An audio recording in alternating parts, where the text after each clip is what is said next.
De tout temps, la puissance des géants a fait trembler la terre. Chacun de leurs pas a effrayé le gouvernement. Ils ont même créé un équipage jugé imbattable avec à leur tête 2 grands guerriers. Mais avant eux, il y avait d'autres héros sur place. D'autres légendes, des générations de protecteurs qui voulaient le bien de leur peuple et du monde entier. Des héros qui n'étaient pas forcément des géants. Mais c'était le cas du premier Joy Boy, un géant qui a perdu face à Im-sama. Et aujourd'hui, on parle de tous ces héros et surtout de la nouvelle génération annoncée par Oda depuis le tout début, celle de Luffy et d'Usopp. Et bienvenue sur Raftel et Nakama. Et oui, l'arc Elbaf arrive. En tout cas, tout est déjà tout tracé pour que les Mugiwara puissent quitter Egghead, fuir Egghead et aller directement sur Elbaf. Et on vous avoue que nous, ça fait tellement longtemps qu'on attend cet arc qu'on est vraiment impatients. Il y aura énormément de choses à dire. Mais là, ce sera pas en descriptif de ce qui va se passer à l'intérieur, mais vraiment de tous les héros qui ont traversé Elbaf. N'oubliez pas que Elbaf, c'est un endroit qui est mythique. D'ailleurs, on en parle dans cette introduction juste après de l'arc Elbaf. Pour ce qui concerne la chaîne, merci à vous pour tous les abonnements, vous êtes de plus en plus actifs, on est aussi de plus en plus actifs sur Twitter. Allez-y, vous allez voir, on fait des choses vraiment intéressantes. Et puis c'est l'annonce des lives et les lives sur Twitch, ça se passe très bien. Donc venez nous rejoindre, il y a toujours des choses à faire, des choses à gagner, des petits jeux, c'est vraiment agréable. Sur Twitch, on fait énormément de choses, on fait les réactions live. Bon, pour l'instant, il n'y aura pas forcément de réaction live la semaine prochaine en tout cas, parce que c'est la pause d'Oda, c'est normal. Mais sinon, ça va être tous les mercredis soirs, on fait les réactions live de Scan et tous les vendredis soirs, ce qui est sûr, c'est qu'on fait les quiz. Et ça, c'est vraiment agréable. Je sais que vous êtes nombreux à adorer ça, et nous aussi d'ailleurs, parce que c'est vraiment très amusant. Et place à la vidéo. Allez, c'est parti. Elbaf.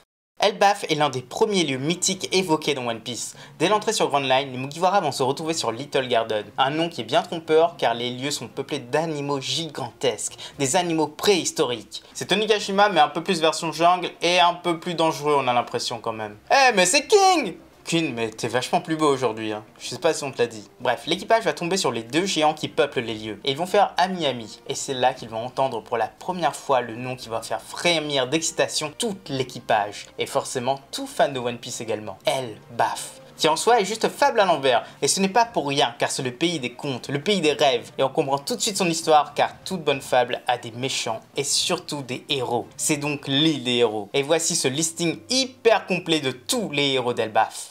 Numéro 1, le dieu, l'épéiste et le tireur. Le premier protecteur d'Elbaf, c'est un personnage qui est très ancien. Ça va sans doute vous surprendre, mais il y a énormément d'infos à ce sujet.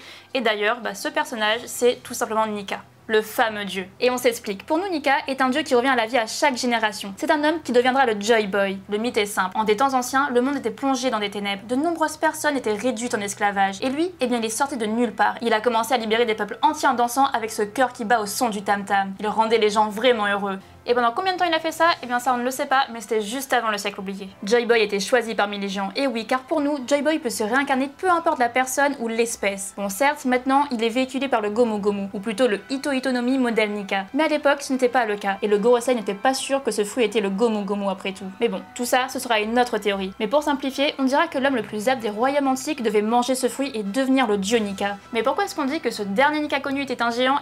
Pour nous, il y a 3 raisons à ça. Le tout premier, c'est le secret de Marie-Joise. On a récemment appris l'existence d'une personne habitant les entrailles du château, une personne qui contrôle les 5 anciens et qui décide de tout. Il est là depuis plus de 800 ans et au plus profond des lieux, il garde une chose, un chapeau de paille géant qui en soi ne peut aller qu'à un géant, ça on est totalement d'accord. Et forcément à son grand ennemi, l'ancien Joy Boy, celui qui a forcément perdu la grande guerre d'il y a 800 ans. La deuxième preuve, c'est le culte des géants. Lors du flashback de Big Mom, on a très vite appris que cette espèce avait une divinité, celle du soleil. Au solstice, ils jeûnaient tous pour lui rendre hommage et pour faire ensuite une gigantesque fête. Alors oui, eux, ils ont toujours la mémoire de ce sauveur. Et enfin, la troisième preuve, c'est qu'ils haïssent le gouvernement. Et c'est l'un des seuls bastions qui restent qui leur résistent encore. Ils ne savent peut-être pas pourquoi, mais c'est sans doute les ordres du dernier Joy Boy. Et ce Joy Boy, pour nous, il a chuté à Enies Lobby. Et oui, on s'explique. Car à Enies Lobby, il y a un trou béant. Un trou qui semble être là depuis plus de 800 ans. Il est dit explicitement que ce lieu n'a pas été souillé depuis ce temps-là.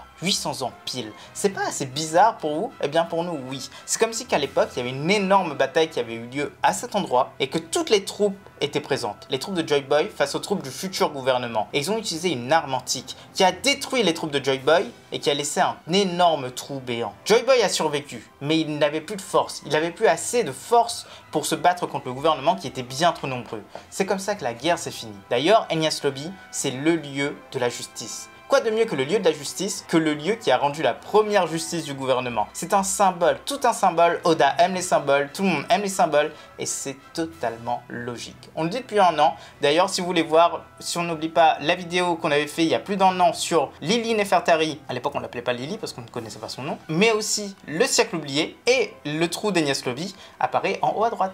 Le deuxième héros de l'époque est un peu plus abstrait, c'est Ryuma. On pense sérieusement que tout personnage de One Piece, tout jeu qu'il soit, ne peut pas évoluer seul. C'est une histoire d'exploration en groupe, une grande aventure. Et pour Ryuma, on ne connaît pas sa date de voyage dans le monde, mais c'est certainement dans un temps où Wano était ouvert. Donc forcément avant le siècle oublié. Et nous on mise clairement sur le fait que Joy Boy et Ryuma étaient comme Luffy et Zoro, et que ce duo se répète à chaque génération. Et ne vous inquiétez pas, car on verra tout ça un peu plus en détail dans cette vidéo. Et enfin, le dernier héros de cette génération, c'était quelqu'un de plus grand qu'un géant, c'était un géant antique. Il ne faut pas oublier qu'ils étaient légions à l'époque, en tout cas géant antique, écriture antique, royaume antique, ça fait sens. Pour nous, les géants antiques, tu te levais le matin, tu regardais par la fenêtre, on voyait 4 passer, c'était la normalité, clairement. Et on met sur le fait qu'ils pouvaient vivre à Elbaf à l'époque. Mais à la fin de la guerre, ils ont dû tous être exterminés, car ils étaient bien trop forts. C'est une référence mythologique, car les titans, après avoir pris le pouvoir, quand Chronos a battu son père Ouranos, eh bien ils ont enfermé la plupart de leurs frères et sœurs, dont les Hécatonchires et les Cyclopes, dans le Tartare. Tout ça parce qu'ils avaient peur d'eux. C'est la même chose ici. Les géants antiques étaient bien trop puissants, donc ils les ont soit exterminés, soit enfermés. Et certains ont pu s'enfuir et survivre dans le Nouveau Monde. Dont un fameux géant antique qui est parti jusqu'à Wano sur ordre de Joy Boy. Il a déplacé l'île, il a créé une vaste barrière autour de celle-ci, car après tout, ils sont appelés les tireurs de continents. Il a déplacé aussi les habitants au sommet de cette île, et il a créé le Wano actuel. Puis, il s'est éteint. Et son crâne est toujours sur place. C'est le crâne d'Onigashima lui-même. Voilà pour les héros de l'ancienne génération, de la génération des royaumes antiques. Et là, on passe à quelque chose d'un peu plus moderne. Numéro 2, les malchanceux. En tout temps, les voyages sur Grand Line ont été entrepris par des esprits forts et courageux, des personnes qui devaient avoir assez de puissance pour aller le plus loin possible sur Grand Line. Et ce héros d'Elbaf, eh bien c'est Norland. Ne quittez pas la vidéo les Nakamas, ce n'est pas une blague. On avait déjà fait une grosse théorie à ce sujet, c'était déjà il y a quelques temps, je ne sais plus, peut-être plus d'un an. Un petit peu moins d'un an, je sais plus. C'était une vidéo sur Usopp et le héros d'Elbaf. Comment Usopp allait devenir un héros. D'ailleurs, ça spoil un petit peu la suite de cette vidéo. Mais en gros, pour nous, le cheminement de Norland est l'inverse de celui d'Usopp. Usopp est né menteur et il va sans doute finir en héros. Et Norland est arrivé en héros et il a fini en tant que menteur. Sachant que les deux ont commencé à 2 points, ils se sont rejoints à Dressrosa en tant que héros, avec les Tontatas, ils ont quand même tous les deux sauvé les Tontatas. Et enfin, l'extrémité, ce serait Elbaf. Là où les deux étaient nés en tant qu'héros. Pour nous, on mise sur le fait que Norland a eu son titre de héros sur Elbaf, comme Usopp va avoir le sien sur Elbaf. Et oui, pour nous, il est parti jusqu'à Elbaf, il a rencontré des géants, et en plus, il les a sauvés d'un grand péril. Et pour nous, il y a une personne qui va en attester sur place, car cette date du voyage de Norland, il y a 2 géants qui sont capables de l'avoir vu, Yorlé et Yarlé. Bon, certes, l'un d'entre eux est mort, mais l'autre non, et il parlera de ce héros, il parlera de ses actes, et il éveillera ce qu'il y a en Usopp sur Elbaf. Kalgara aurait pu être un héros d'Elbaf de cette génération. Pour nous, Norland et Kalgara étaient le sabreur et le Joy Boy. Bien sûr, non éveillés de leur génération. Ils se sont trouvés trop tardivement et n'ont pas pu se revoir. Sinon, ils auraient fait avancer ce monde. Peu de temps après, 2 autres puissances sont montées dans ce monde, les 2 qui avaient été influencés par Norland. Ce sont justement Yorlé et Yarlé qui sont devenus capitaines des pirates géants. Et eux, ils ont véhiculé la flamme de Nika, la flamme de la liberté. Mais par contre, on ne sait pas comment. Mais maintenant, ce qui est sûr, c'est qu'ils sont à la retraite et ils passeront cette flamme à la génération future. Numéro 3, les duellistes.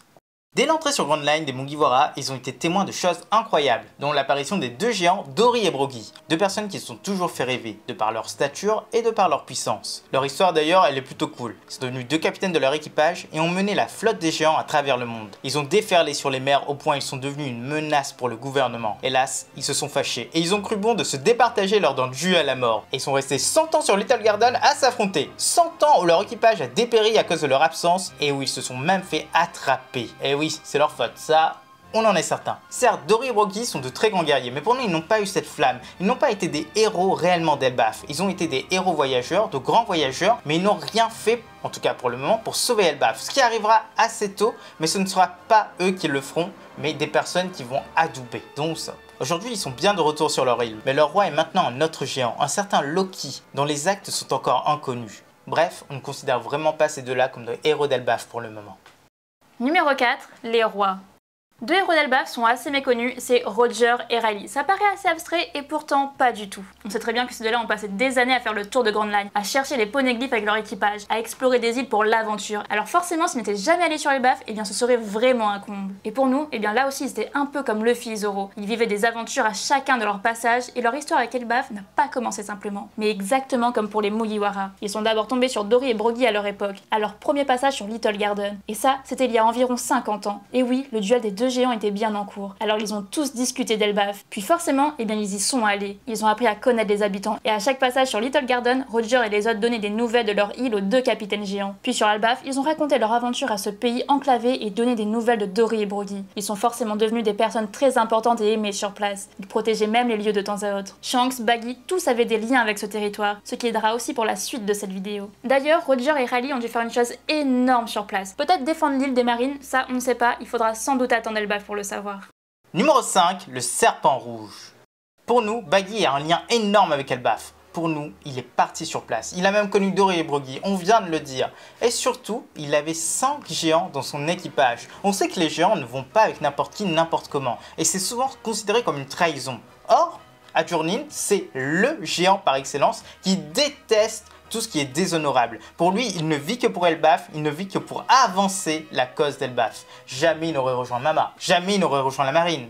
Eh bien, il a décidé de rejoindre Baggy. Ça veut tout dire, c'est-à-dire que lui, il était adolescent quand Baggy est passé. Il était adolescent quand Roger était présent. Donc, il a lié un lien avec Baggy. Et il s'est dit, ok, Baggy fait son équipage. Ok, Baggy a besoin de géants. Ok, ça peut faire avancer la cause des géants. Ça peut faire avancer pas mal de choses. Je vais le rejoindre. Mais Baggy n'est pas encore un héros d'Elbaf. Et ça peut être le cas à la fin, étant donné que maintenant il est Yonko. Maintenant, il peut faire pas mal de choses. Peut-être qu'il va se dire, je suis la continuité de Roger, comme il le dit actuellement en voulant aller chercher le dernier poneglyph et en prenant le One Piece. Donc, tout est possible. Mais la véritable partie intéressante, ça concerne Shanks. Cet homme a toujours été lié à Elbaf, et ça dès son introduction. N'oubliez jamais que son navire c'est un drakkar, et la façon dont il perd son bras est très similaire à celle de Tyr dans la mythologie nordique, qui perd son bras à cause d'un énorme monstre mythologique. Ça se passe pas dans l'eau, mais c'est à peu près la même chose. Et là on apprend qu'il peut se rendre à Elbaf à sa guise, il est aimé sur place, et pour nous, c'est le serpent rouge sang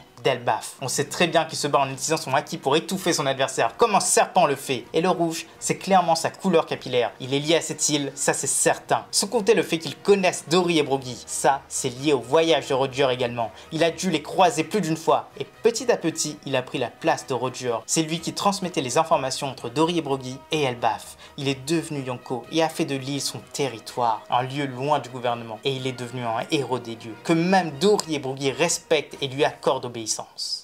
Numéro 6, les héros du futur.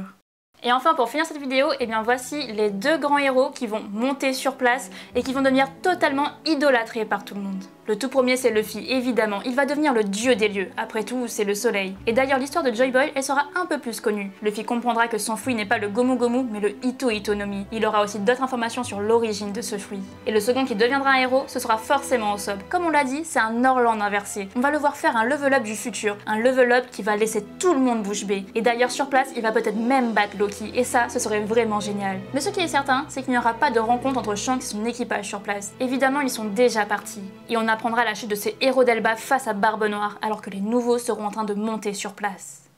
Et voilà les Nakamas, c'est déjà la fin de cette vidéo. On espère que ça vous a plu et n'oubliez pas de laisser votre like, votre commentaire et de partager la vidéo si ça vous dit, mais surtout de regarder les vidéos qu'on sort assez souvent dans la semaine quoi. Là il y en avait un peu moins tout simplement parce qu'on est vraiment dans du travail, vraiment beaucoup de travail. On rénove un appartement, on vous montrera ça très bientôt, mais franchement ça fait plaisir. Et à bientôt les Nakamas.